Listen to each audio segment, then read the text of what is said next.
Глава 31. Саммит. Заря. Первые лучи солнца пробудили публику в городе. Пора. Праздник начинается. Этот день объединял всю элиту города, военных, бизнесменов и правительства. В этот день объявлялись новые бренды, продукция и законы, проходили конференции, где обсуждались текущие события и планы на будущее. Кроме того, здесь был танцпол. И каждый гражданин участвует в гуляниях. Барабаны и крики слышались повсюду. Везде был запах свежих цветов. Все начали аплодировать и кричать, когда на сцену вышли кланы. Группа наемников в новой серой броне и с длинными мечами торжественно приехали верхом на волках, сопровождая своего господина. Волчьи клыки. Клан есть здесь. Руководил этим отрядом мужчина 40-50 лет с густыми, словно сердитыми бровями. Он был одет в густой доспех с золотым плащом. Этот человек был Есюн, мастер клана. Они здесь. Мастер Ду Чжэньтянь. Несколько сотен воинов в красном вышло на сцену. Клан Ду. Клан Ду — один из самых известных в Тяньнань-Сити в области производства оружия. Соответственно, семья очень богата и влиятельна. Генерал Синь Бин. Мэр. Ли Чан Юн. Жан Ли Цин.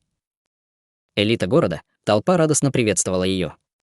На их фоне клан Мен Цин выглядел весьма убого со своими 3 людьми. Тем не менее, они вышли на сцену. Люди немедленно стали их обсуждать. Ха, облако тоже здесь. Им мало позора. Говорят, облако войдет в состав какой-то новой компании «Чудо». У них распродажа имущества. Как они осмелились присутствовать на этом торжественном заседании? Барабанная дробь, саммит торжественно открыт, изменчивость и насилие были нормой в этом мире. Поэтому эти кланы были так влиятельны. И поэтому каждый клан, если хотел выжить и процветать, вооружался до зубов, обзаводился наемниками, ресурсами и связями с другими кланами.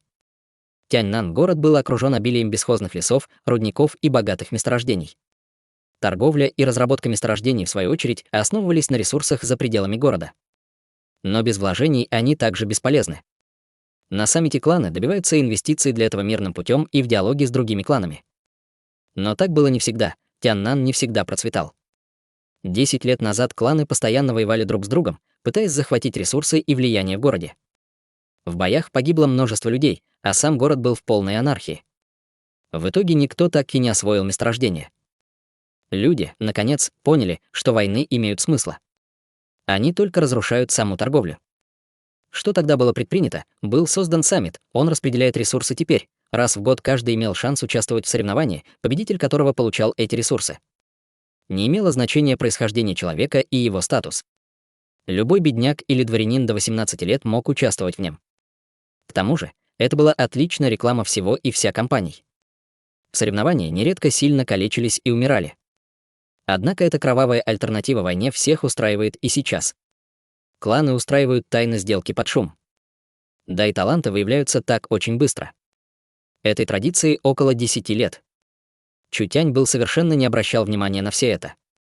Для него это был лишь новый опыт и реванш. Чутянь и еще 200 юношей подошли к маленькой деревянной хижине под руководством старца. Чутянь взял свою табличку с именем и стал ждать, вслушиваясь в разговоры бойцов. Ему стало скучно, и он промолвил во всеуслышание. Клан Е не такой уж и сильный. Просто денег много и все. Представитель клана разозлился в свою очередь на эти слова. «Не боишься. Мой клан может убить тебя, даже не моргнув глазом». Чутянь пожал плечами. «Пусть попытается. Я вас накажу публично. Буду вырывать одну кость за другой, раздавая кости диким зверям». Чутянь рассмеялся. Ехан повернулся и объявил: «Слушайте. Этот парень мой. Тот, кто смеет убить его в отборочном туре, труп. Я лично за этим прослежу». Люди заволновались. Вот ведь наглость. «Не волнуйтесь, я дам вам шанс», — сказал Чутянь. Все были еще больше взволнованы этим смелым вызовом. Это же Ехан, чу гордо прошел мимо Е с табличкой. Большой турнир начинается. Восток, запад, юг, север, центр, части арены были готовы и заполнены до отказа людьми. Слишком много народу здесь. Чутянь. Мэн Ин с трудом протискивалась в толпе, ища глазами Чу. Мэн Цин ушла рядом с сестрой и также искала Чутянь. Им вслед постоянно оглядывались, они были известными красавицами в городе. В это время судья с арены объявил: начинается первый раунд, первый этап, Е Хан против Лу Фэй, все оживились сразу. Это Хан Е. Это не молодой мастер Е. Лу Фэй, талант из бедной семьи. Это будет интересно. Сейчас посмотрим. Они поднялись на сцену арены. Лицо Хан было гордым и высокомерным. Лу Фэй внешне очень просто вежливо произнес: «Для меня большая честь приветствовать вас, молодой мастер. Думаешь, достоин быть моим соперником, крестьянин?» Лицо Лу Фэй покраснело, но он сдержался. Он все еще был вежлив и почтителен. Я уверен, что мастер очень талантлив и покажет себя на арене в лучшем свете. Лу Фэй хотел использовать эту возможность, чтобы заручиться поддержкой кланов и повысить свой статус. Кто знал, что его соперником будет Хан Е, назад дороги нет. Хан был зол на Чу. Этот сопляк посмел бросить ему вызов. Ничего, он улучшил свой ранг до 6-го. Теперь он непобедим. Сверчок смеет воевать со светом солнца и луны? Такой смелый. Умри. Внезапно он словно вулкан испустил целый сгусток магии правой рукой на Лю Фэй, застав того врасплох. Какой удар, эксперты 9-го ранга могли его использовать разве что. А у Хан только 6-й ранг, лицо Лу Фэя побледнело. Он сразу же закричал: «Молодой мастер, пожалуйста, прекратите. Я сдаюсь». Слишком поздно. Как мог Лу Фэй с 5-м рангом защититься от этого? Это может пробить железо и камень. Удар пронесся точно в грудь Лу, раздробив его кости и разорвав его одежду в клочья. Боец вылетел за пределы арены, как тряпичная кукла. Слишком жестоко, он труп. Максимум он будет жить овощем. Бедняки не должны иметь амбиции. Вы просто не знаете, когда надо остановиться. Это будет уроком остальным. Хан обратился к людям. Так будет с каждым, кто пытается остановить меня. Все вздрогнули в ужасе. Вот это сила, брат. Их молчание прервал крик ребенка. Маленькая девочка в рваном платье 10 лет подбежала к брату. Она помогла ему есть. «Брат, вставай. Не оставляй меня». Лу Фэй услышал нежный голос, пытаясь открыть глаза. Дрожащей рукой он сестру по щеке. «Мне очень жаль». «Я опозорил всех нас», — маленькая девочка закричала. «Нет. Нет. Пошли домой». По его лицу текли 2 слезы. «Брат подвел тебя, ты береги себя». Рука упала. Перед смертью он думал о ней лишь: «А что будет с моей маленькой сестрой?» Маленькая девочка расплакалась. Брат мертв. Он мертв. Виноват этот дурацкий турнир. Монстр. Дьявол. Зачем ты убил его? Глаза маленькой девочки налились ненавистью. Она прыгнула на арену. «Как ты смеешь?» Хан решительно посмотрел на девочку и начал готовить руку к удару, концентрируя магию возле девочки.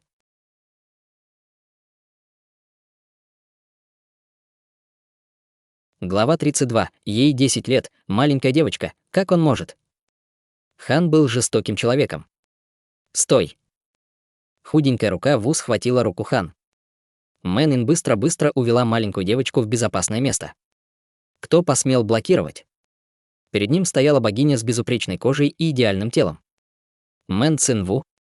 Как 20% его энергии хватало на любую атаку. Как она блокировала его? У нее 6-й уровень. Эта женщина такая сильная. Почему она это скрывала? Мэнин успокоила маленькую девочку и встала перед ним. Это соревнование. Вы безжалостно убили ее брата, а теперь решили и ее. Вы варвар. Так. Это ветер шумит. Он глумился над ними. Их смерть — естественный отбор. Молитесь, чтобы и вас это не коснулось. Ваш Чу не всесилен. К тому же за ним должок. Он собирается мучить Чутеня. Мэнин была в бешенстве, сжав кулачки, она готовилась атаковать. Так она походила на зверя, окутанного энергией. Вот-вот нападет. «Ин, подожди». Мэн Ин посмотрела на сестру. Ее лицо было серым и в капельках пота. Словно она собирает энергию. «Сестра, ты...» Мэн Цин Ву тряхнула головой, словно от боли. «Поехали». Мэн Ин посмотрел на Хан с вызовом. Она хотела защитить девочку. Тот ничего не понимал. Что происходит? Она не хочет поддержки. Ин не была такой сильной никогда ведь. Невозможно. Должно быть ошибка, определенно ошибка, а ее старшая сестра словно не почувствовала ничего. Она должна была почувствовать удар при блокировке. А если Мэнин была действительно такая сильная, но ей только 16? Почему тогда она не участвует в соревновании? Судья вдруг смущенно произнес: «Первый раунд, победа достается Ехан». Тот насмешливо фыркнул, прежде чем покинуть сцену. Сюн не видел всех деталей, но испытывал гордость за сына в отношении девочки. Клану нужно профессиональные убийцы, которые способны хладнокровно убивать любого, кто встанет у них на пути. Из всех сыновей и дочерей Ехан походил на него больше всех. Сила молодого мастера возросла еще больше. Вставил слово Ли Чан Юн, смеясь: «Золото достанется ему». Сюн кивнул: «Это моя порода». Однако еще рано присваивать победу. Лис, Лилитян и Дуфен не слабы совсем. Ли Чан Юн просто улыбнулся, ничего не сказав. Вот они гении, старший сын клана Е, внук Ли Чан Юн, Ли Тяньган и Дуфен. У каждого был 6-й уровень. Вот на кого стоит равняться всем. Сюн очнулся от наваждения и взглянул на сцену. Сестры Мэн. Мэнин спросил у сестры, поддерживая ту: «Тебе снова плохо?» Мэн Цин Ву с трудом кивнула. Это было врожденное неизлечимое заболевание. Мэнин сказала: «В следующий раз я буду внимательнее», Мэн Цин Ву хотела сказать, но была прервана. Второй этап первого тура пройдет на западной арене. Чутянь против Хуанган, глаза этих двух сестер просветлело. Конец. Увидев Чутяня, тот произнес: «Я сдаюсь». Семья поднялась лишь пару лет назад. Было бы глупо умереть от рук Чу и рук Е. Поэтому семья решила не вмешиваться в их дела и лишний раз не нарываться. Позор. Не повезло им. Хуанган посмотрел на Чу с ненавистью. «Вам повезло». Если бы не было Чутянь, он чувствовал, что с его способностью он мог иметь дополнительные несколько раундов. «Я сдаюсь. Я сдаюсь». Еще 2 раунда. За все 3 раунда Чутянь не поднял даже палец. Он лишь горько рассмеялся и покачал головой. А судья объявил: «Конец раунда. Прошу пройти дальше». Все противники Чу сдавались ему. Зрители это видели. Все хотели зрелищ. Все бойцы доблестно сражались всегда.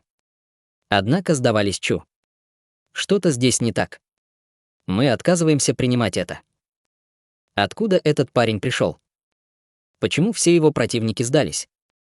Требую проверки. Трус. Он просто трус. Настоящий воин ничего не боится. Бесчисленные члены аудитории начали протестовать, там было что-то не так. Почему они сдались? Это должно быть обман. Вероятно, он подкупил своих противников. Его на сцену. Трус. Уходи. Уходи. Дерись или уходи. Чутянь почесал голову. Что это было? Он предположил, что это произошло потому, что он был красив и небрежно посмотрел на трибуну. Возле сцены позались Нангунь Юи, Сюн Бин, Е Сюн, Джан Ли Цин, Ли Чан Юн и другие важные фигуры. Ушли слабаки, пришли воины. Теперь настало время для истинного турнира. Сильный и красивый юноша. Нангунь вдруг начал говорить комплименты. «Вы — гордость города Тяньнан и его будущее. Огромная честь принимать вас здесь. Мы будем лично судить исход соревнования. Удачи вам». «Да, мэр». Все повеселели. Мэр был озадачен случившимся. Почему этот мальчик не дрался во всех 3 раундах? Это обман. Жан Ли Цин, сидя, рассмеялся. Он не так прост, как кажется. Мэру стало интересно. «Старец Чжан, вы знаете его?» Жан Ли Цин погладил бороду, продолжая смеяться. Более чем. Сюн Бин подал голос. Это он уничтожил черноводье. Ха. Е Сюн и Ли Чан Юн застыли. Джэнь Тянь посмотрел на Чутянь с интересом. Такой молодой, а уже такие достижения. Я думаю, его надо дисквалифицировать в качестве наказания. Жан Ли Цин немедленно возразил. Чутянь еще даже не боролся. С какой стати? Джэнь Тянь фыркнул. Если он такой талантливый, почему я о нем ничего не слышал? Жан Ли Цин натянуто улыбнулся. Гении не всегда известно. Нужно время. Мэр поддакнул. Он вдруг подумал о чем-то. Он повернулся к слуге и спросил: «Где Юн?» «Мы не видели мисс с раннего утра». Такой уровень и ее нет. Сюн Бин также обратился к заместителю. «Вы видели Тянь Ян?» «Нет, сэр». Сюн Бин удивился. Он хорошо знал пристрастие своего брата к такого рода мероприятиям. И тут судья начал свое заявление. Следующий раунд — Чутянь против Еву. Все обратили свое внимание на них. Это же кузен Ехан, он не мог сдаться, правда? Это же Ву украдкой посмотрел на Ехан. Брат, я не хочу сдаваться этому сопляку. Все таки. Ехан подумал, что тот прав. Прекрасно. Просто сломай ему руки. Глаза Ву заблестели. Хорошо. Я его проучу. Весь город запомнит. Чутянь был уже на арене. Еву уволен прыжок оказался на арене. Кусок мусора, который жив только потому так хочет мой брат. Чутянь зевнул. Вы готовы сдаться? Если да, то поживее. Я не хочу с тобой сражаться. Но уходить тоже не хочу. Ты нужен брату живым. Но не полностью. Он медленно шел к Чу, пытаясь устрашить того. Ну, или надеясь на это. Чутянь был совершенно спокоен. А что ты будешь делать? Ву сказал, не так много. Просто сломаю руки. Чутянь кивнул, я честный человек. Вам повезло в своем выборе. Вы говорите слишком много. Чутянь концентрировал энергию небесный кулак, удар, Ву даже не сразу понял, что произошло. Его левое плечо горело огнем, удар, плечо раздроблено, Ву отправился в полет следующим ударом, звук ломающихся костей. Ах! Он закричал. Вся его левая рука свисала мертвым грузом. У него только 5-й уровень. Как это возможно? Он упал снова. Чутянь готовился сломать правую руку. Я уже говорил ранее, я несу правосудие. Вы хотите сломать мне руки? Что же, ладно. Стой. Я сдаюсь. Удар. Правая рука почти исчезла под слоем крови и каши из костей. Чутянь отправил его в полет на сцену ударом ноги. Быстро, слишком быстро, жестоко. Люди возмутились. Человек потерял сознание, но остался в живых. Ему нужно будет долго восстанавливаться. Удивительно, Чутянь не идиот. Он очень опытный.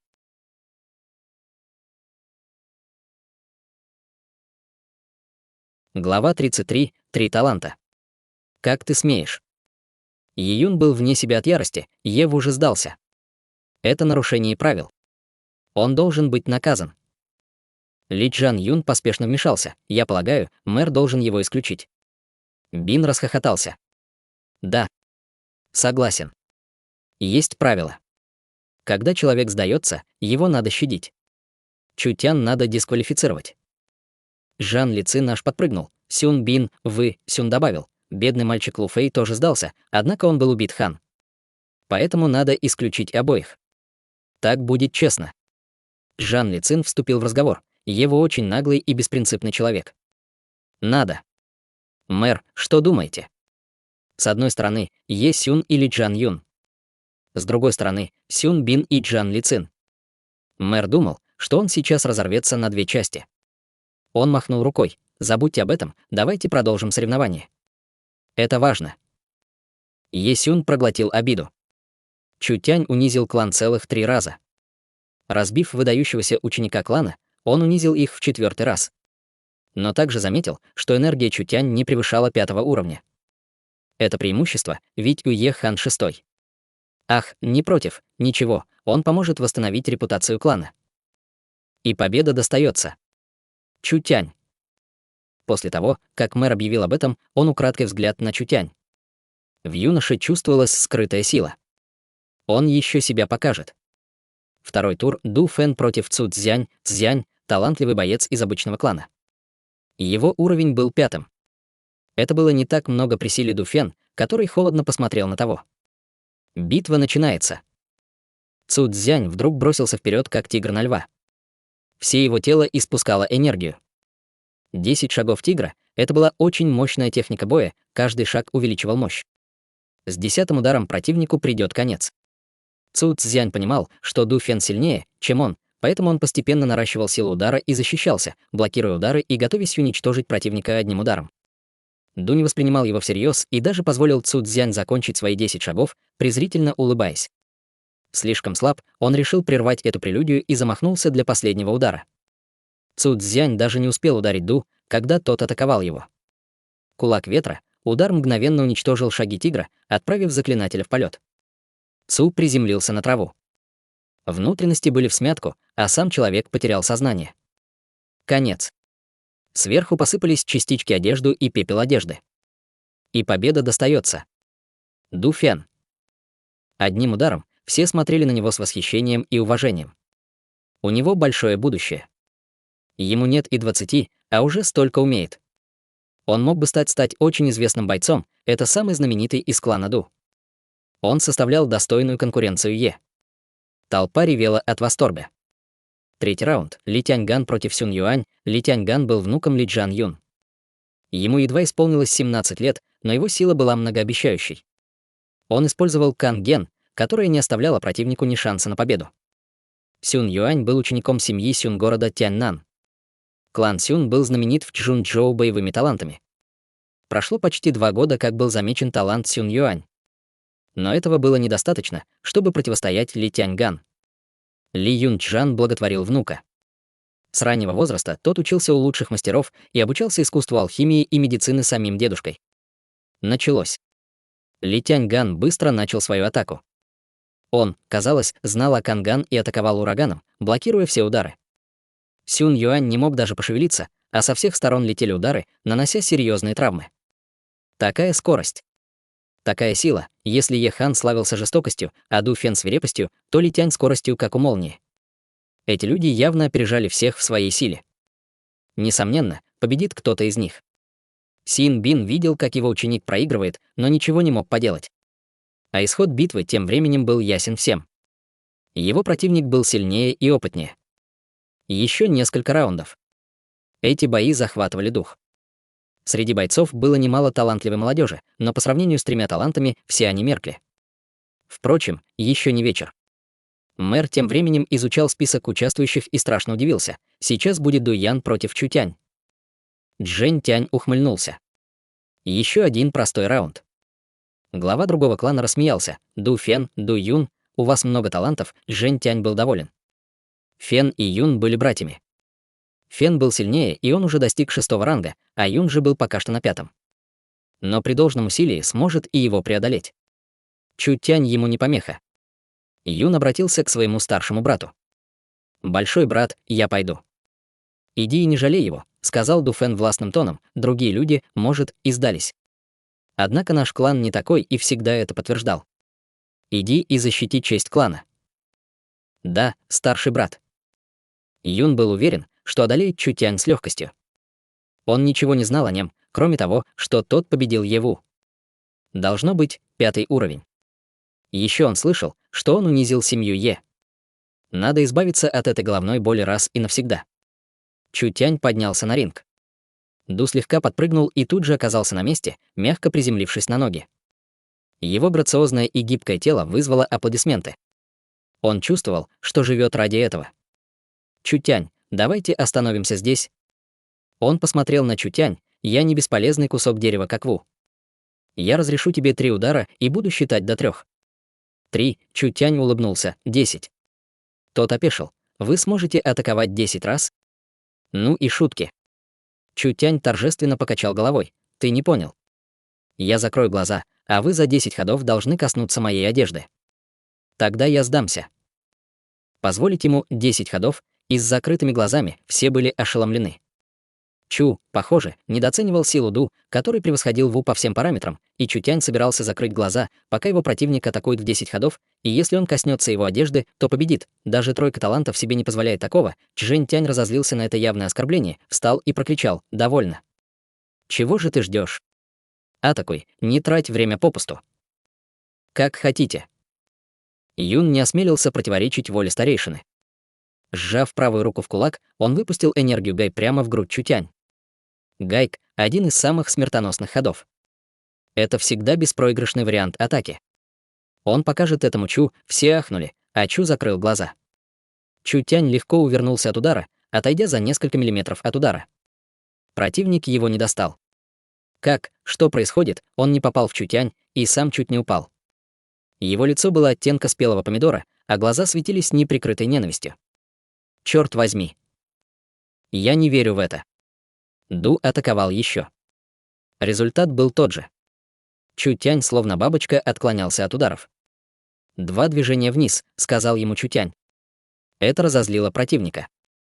Он начал серию быстрых ударов кулаками, тайфунами. Сейчас посмотрим, как он увернется. Но ничего не изменилось. Словно порхающая бабочка в лесу, Чу плавно избегал атаки снова и снова. Все замерли. Это настоящее искусство. Танцы. Невозможно описать всю эту красоту движений. Чу Тянь хоть и был на 5-м уровне, он был быстрее и сильнее своего противника. Вот это да. Дух. Все встали. Это был редкий вариант культивации, который встречался 1 на миллион. Даже пробуждение рядом не стоит с ним. Как мог мальчик так овладеть таким, невероятно.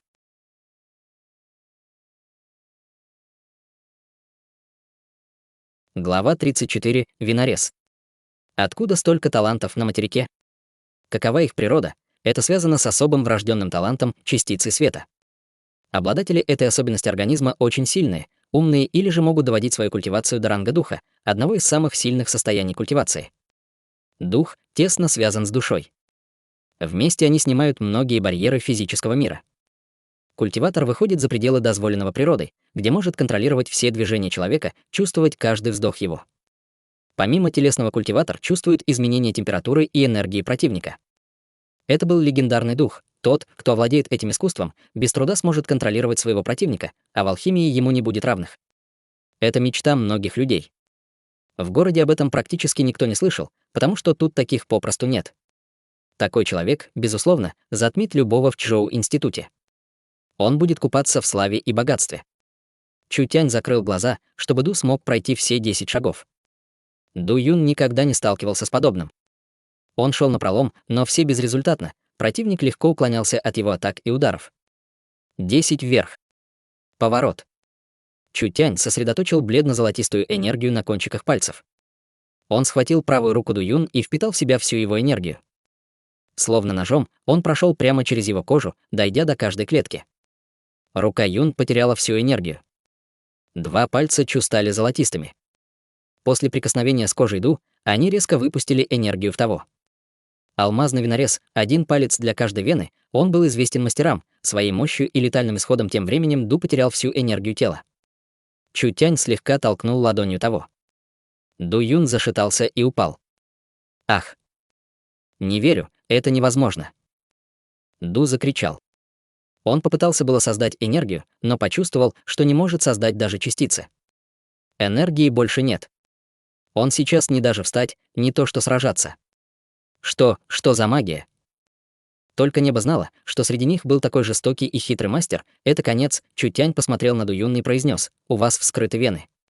Если не обратитесь к врачу сейчас, станете овощем». Ты. Ду Юн был в оцепенении.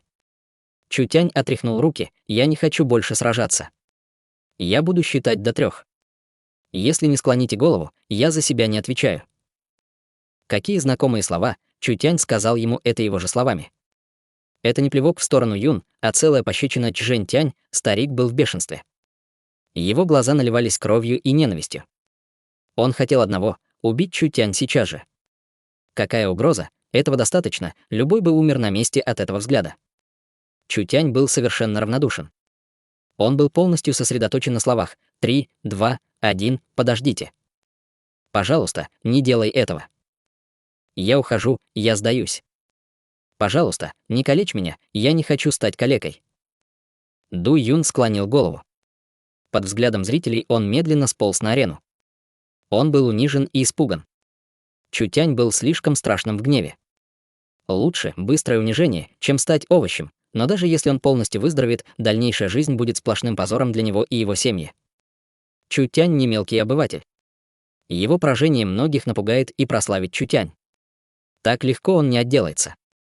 «Сволочь!» — прокричал Чжэнь Тян. «Эгоистичный ребенок. Как ты посмел нас опозорить? Штаб ты сдох. Ты не прав. И как тебе не стыдно?» Чу Тянь спокойно возразил: «Ты сам опозорил себя, опозорил сам себя». Эти 3 слова — нож в сердце. И тем не менее, он был прав. Бесспорно. Чу Тянь, похоже, не боялся ничего, раз говорил это перед миллионами. Ему, определенно, было суждено стать центром внимания в город Тяньнан. Нангунь молчал в оцепенении. Как он не боится? Сюн Бин снисходительно. Ха-ха, гордый и неуступчивый, мне это нравится. Джан Лицин слегка улыбнулся. Конечно. Это же Чутянь. Иначе Чутянь не Чутянь. Мэр посмотрел на Сюнбин и Джан Лицин с любопытством. Странно, но, казалось, эти двое хорошо знакомы с Чутянь. В этот момент Джен Тянь почувствовал, что сейчас взорвется от гнева и лично пойдет убивать этого мерзавца. Если бы не миллионы глаз, он бы сделал прямо сейчас. Е Сюн или Джан Юн испуганно переглянулись. Чутянь не просто его злил. Этот щенок в 16 лет достиг духа, немыслимое событие за последнее столетие. Также он был воплощением начала конца клана, если не убить сейчас. В клане нет такого таланта и вряд ли предвидится скоро. У него был 5-й уровень тела. Однако с духом он легко компенсировал этот недостаток сил и мог одолеть любого за счет ментальной силы. Но все еще есть Ехан, Ли Тяньган и Дуфэн.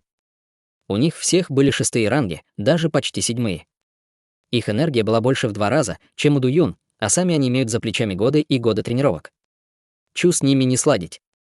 Еще несколько раундов. Хан, Ли Тяньган и Дуфэн были абсолютными лидерами на ринге. Вместе с Чутянь они вышли в полуфинал. Сейчас начнется решающее сражение. Это соревнование сильно отличалось от обычных боев. Здесь было мало только силы. Нужна была также ловкость, дальновидность, скорость и ум стратега. На основании предыдущих соревнований последний этап — смешанный бой.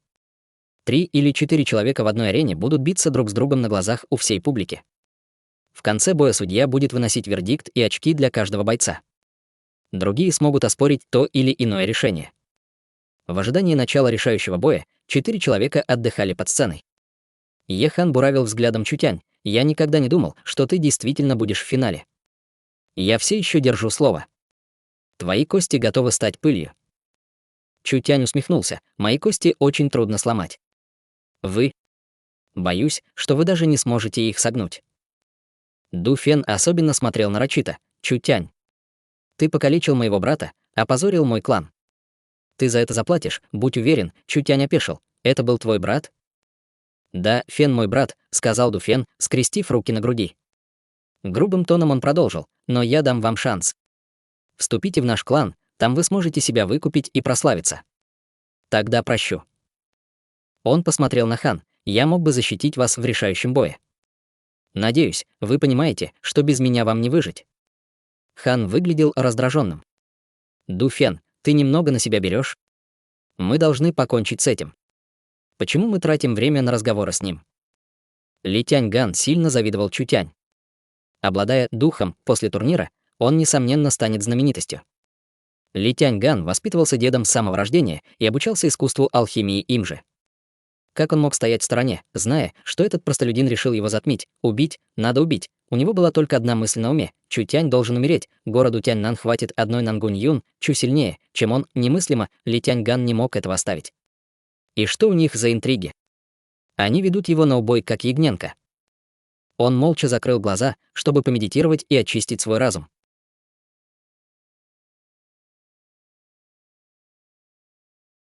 Глава 35. Чутянь. Еще несколько минут. Скоро финальный бой представлял собой смешанный формат, что увеличивало сложность боя. Здесь было недостаточно грубой силы, здесь была важна способность сориентироваться на месте. То, что все так долго ждали вот-вот начнется, объявил судья средних лет. Также в этом году произошли изменения правил, все зашумели. Что? Правила изменились. Судья продолжил. Как кто-то уже знает, что, чтобы разнообразить и добавить зрелищности бою, мы решили добавить еще одного бойца помимо основных гвалт-криков. Теперь это было интересно. Эти 4 уже навели много шума на публике, а теперь еще один добавится. Судья повысил голос. Он — прошлогодний чемпион, талант, который покинул город и стал учиться в Чжоу-институте, где всего за год обогнал десятки тысяч студентов, став в общем рейтинге 128-м. Поприветствуем Ло Ю. Услышав имя, толпа обезумела. Ло Юй не так прост, как кажется. Он с помощью различных хитростей выиграл в прошлом году, словно это и не турнир был, а детская игра. Потом он ушел в институт, а в городе о нем почти не слышали. И тут он появился, вдруг поднялся столб пыли на арене. Когда пыль осела, там был юноша в белых одеждах. Ло Ю. Ло Ю. Ло Ю. Люди начали аплодировать и кричать его имя. Ему на вид было 20 лет. Белоснежный доспех выделял его из толпы, возвышая над ней. Также у него был герб дракона-орла. Это герб Чжоу института, Ло Юй действительно учился в этом престижном месте. Говорили, что его рейтинг там 128. Это очень сильно на фоне того, что всего в университете около 20 тысяч студентов. Даже в Чжунчжоу это было впечатляюще. Е Сюн, Ли Юнчжан и Ду Юн были мрачными. Сюн обратился к мэру с каменным лицом. «Мэр, по правилам можно участвовать лишь один раз. Ло Юй был чемпионом в прошлом году. Почему он участвует?» Нангунь рассмеялся. «Пожалуйста, пожалуйста, не сердитесь. Это не мое решение. Это решение тех, кто выше меня. Ло клан в Чжоу». Е Сюн, кажется, слегка успокоился. Да он и, правда, был не виноват. Он только мэр города Тяньнан. Клан не имел влияния на Чжунчжоу. Его полномочия были строго ограниченными. Он сказал, он лишь участник. Он ни на что не претендует. Его клан уже давно ушел из города Тяньнан, так что им выгоды нет. И это было так. Ло Юй стоял в самом центре арены со сложенными руками за спиной. Он посмотрел на всех 4 финалистов и звонко рассмеялся. Это отличный способ передать опыт последующим бойцам. Все зашептали вновь. Он ненормальный же. 1 против 4 Е Хан, Фэн или Тяньган были в бешенстве. Но уважали силу Ло Юй. Да и с другой стороны, он был явно достойным противником даже в Чжоу-институте. У него был 7-й ранг культивации. Они были ему не помеха. Е Хан произнес: «До начала боевых действий я хочу, чтобы убрали весь мусор с арены». Конечно, Ло Юй. Он посмотрел на Чу и махнул рукой. «Прекрасно. Этот мусор не достоин бороться со мной. У вас стычки.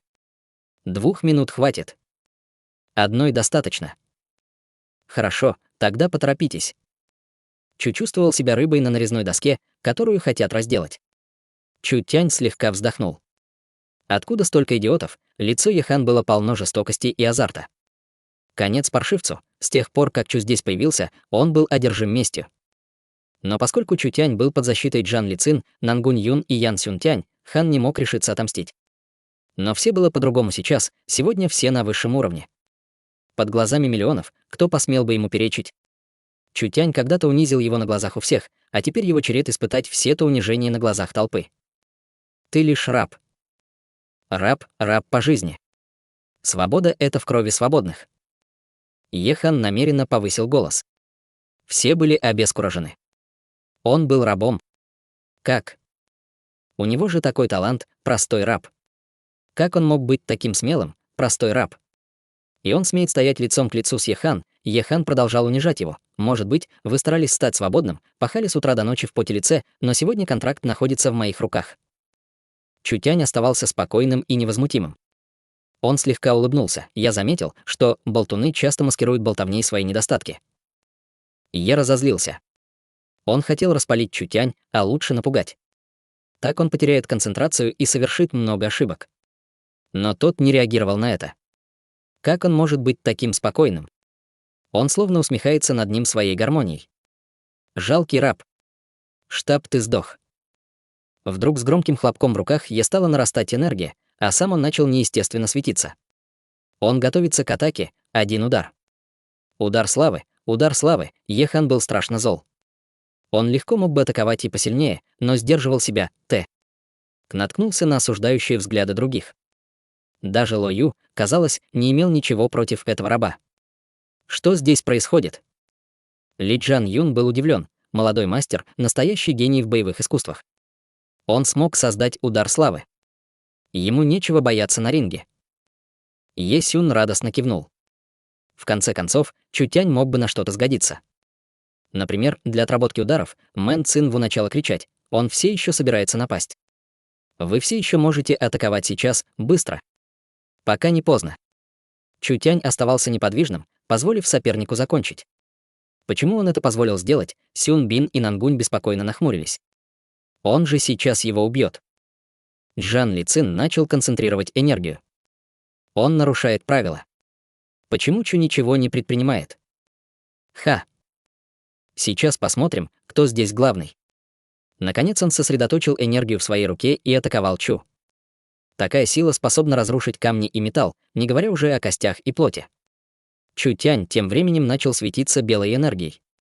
В мгновение эка его энергия выросла до 6 уровня. Чутянь скрыл истинную силу. За несколько дней Чу с помощью алхимии увеличил свою культивацию до 6 ранга. Тем самым став достойным соперником для любого из них. Он просто скрывал все это время свое обучение и силу. Ехан негодовал. Почему вы скрывали свою истинную силу? Надеетесь спастись? Не выйдет. Умрите. Чутянь слегка нагнулся и внезапно атаковал противника. Одна нога, только одна нога, и все, вот эта сила. Удар. Тот, кто грозился минуту назад, уже лежал на земле спиной и не понимал, что произошло. Это не вы собирались переломать мне все кости? Это не вы хотели сделать меня личным рабом? Кто называл меня мусором? Так, кто здесь мусор? Ехан уже не хотел всего этого. Его лицо было в ужасе. Несмотря на быстроту ума, он так и не смог понять, как раб одолел его. Он способен был как торнадо обрушиться на него и раздробить его кости. Однако вместо этого теперь у него они сломаны. У него какая ирония. Теперь он может играть им как игрушкой в своих руках. Ублюдок. Я тебя убью. Я убью тебя. Есюн вскочил, концентрируя энергию. Чутянь громко рассмеялся. Если я убью его, ты убьешь меня. Если я не убью его, вы все равно убьете меня. Я лучше с собой его прихвачу. Как ты смеешь? Есюн выпустил золотистый сгусток энергии. В это время прямо за ним появился гигантский волк. Не смей. Что за шутки? Нет, Ехан предчувствовал скорую смерть. Он умоляюще произнес: «Нет, помилуй. Пощади». Чутянь даже не подумал остановиться. Он ударил прямо по черепу Хан. От удара тот почти мгновенно скончался. Есюн был в гневе после всего произошедшего. Как же, его любимый и самый способный из сыновей погиб от рук этого раба. Умри. Он обрушил удар на арену в сторону Чу. Их силы неравны. Взрыв. В воздухе поднялся мощный вихрь, и словно из ниоткуда появился белоснежный зверь. Ветер прекратил дуть, а температура упала. Сюн Бин не позволил ей атаковать юношу. Е закричал: «Ты! Сюн! Как ты смеешь останавливать меня?» Тот расхохотался. «Чем ваш сын лучше других? Он что, драгоценный камень?» Хан был настоящим тираном. Он терроризировал граждан, а я очень устал от него. Ли Чжан Юн вмешался и создал гигантскую змею питона. «Я помогу вам убить этого гаденыша. Президент Ли, мы не сражались друг с другом вот уже несколько лет. Сейчас за все ответите». Жан Ли Цин внезапно выпустил грозного орла в небо, небесный орел. Уничтожить. Орел атаковал с удивительной скоростью. Питон был захвачен орлом и поднят в небо, где был тут же разорван на куски. Ли Чжан Юн был чернее тучи. Он никогда не думал, что Чжан Ли Цин превзойдет его. Чжан Ли Цин никогда не был слабым. Просто все эти годы он использовал свою силу для подавления яда, оставив бои другим. Но около 2 дней назад Чжан Ли Цин не без помощи Чутяня уменьшил яд на 70 или 80%. После этого он смог освободить большую часть сил и даже почувствовал себя лучше прежнего. Несколько культиваторов немедленно подняли арбалеты и схватились за мечи. Тревожные сигналы. Толпа онемела. Люди никогда не видели подобного. Это все из-за Чутянь. Сейчас начнется бой среди культиваторов, все вышло из-под контроля. Ха-ха-ха. Победитель еще не объявлен. Он гордо крикнул это в сторону Ло Юй, Ду Фэн или Тянь Ган. После того, как Чутянь убил Ехан, он словно не заметил всех этих культиваторов и был совершенно спокоен. Что стоите? Вы 3 куска мусора. Вы можете атаковать все вместе. Раздалась звонкая пощечина, тяжелый удар по щеке, глаза Лоя могли прожечь дыру. Это не его ли слова, Чутянь столкнулся с угрозой бойцов ранга пробуждения. Его жизнь была на волоске. Кто-то другой вряд ли даже стоять осмелился бы. У них просто неравные силы, Чутянь не волновало это. Он полностью игнорировал эту славную троицу с гордо поднятой головой. Триумф, дерзость, наглость, словно летящий метеорит в небе города Тяньнан взирал на всю арену.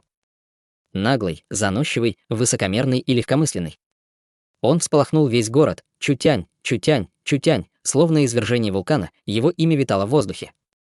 Люди кричали, выкрикивали его имя с восторгом, он публично показал бесстрашие по отношению к сильнейшим талантам города. Своей скромностью и силой он смог полюбиться жителям города. Здесь он был подобием бога. Смотрите сами, Ехан был подлым и жестоким, но способным одержать любые победы с помощью своего таланта. А Чутянь. Вот кто был по-настоящему честен и справедлив, не был жестоким тираном. Как такое не полюбится публике? Так что нет сомнения, кто сегодня победитель, это именно всегда запомнится жителями города Тяньнан.